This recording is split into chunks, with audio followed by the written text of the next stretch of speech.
My name's Annabelle Bradley and I'm the village blacksmith in Malham.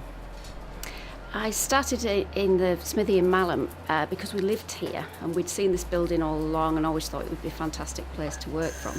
I'd never done blacksmithing before, I was a tax accountant before this, and it was just a fantastic opportunity when the building came up for lease. There's something for me to be able to take on and learn a new skill.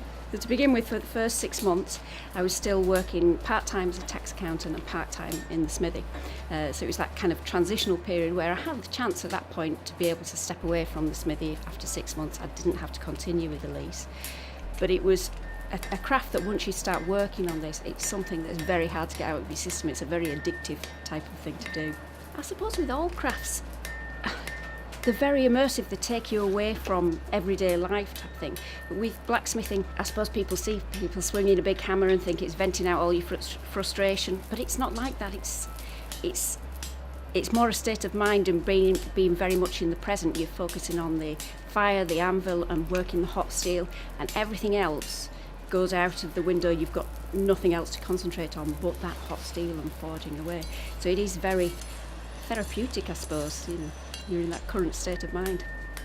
Obviously it's very physical, so if you've not forged something before, then just getting the control of the hammer is quite difficult. After a while you just take it for granted and it's an instinct as to how you strike the steel, and you automatically react to what's happening to the steel.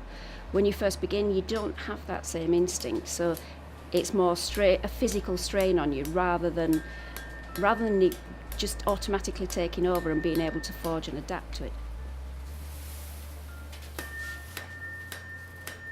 I suppose a lot of blacksmiths are hobby smiths. There's a lot of people doing it from, they have a forge set up in the garage or in the shed. So there are a lot of people taking up the craft in that respect.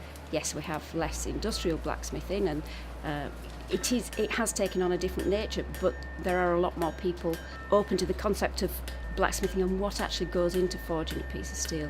Because quite often you get people will look at a piece of forge work and not necessarily be able to see what's gone into the process of making it. So we're so accustomed to having everything mass produced and made by machine that you kind of stop looking at the detail.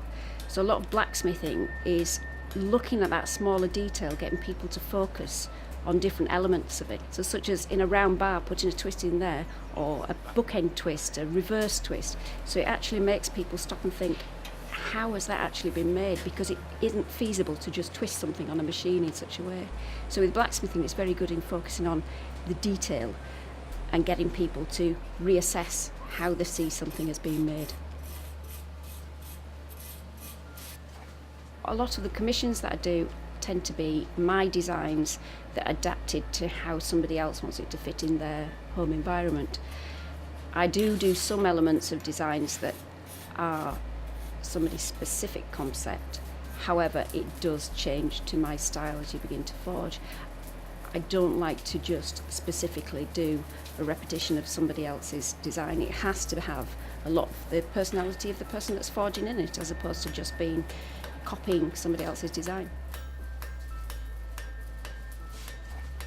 I always particularly enjoy forging ram's heads. So I have quite a few pieces with ram's heads on in there. They're obviously quite synonymous with the Dales and it's iconic with that piece.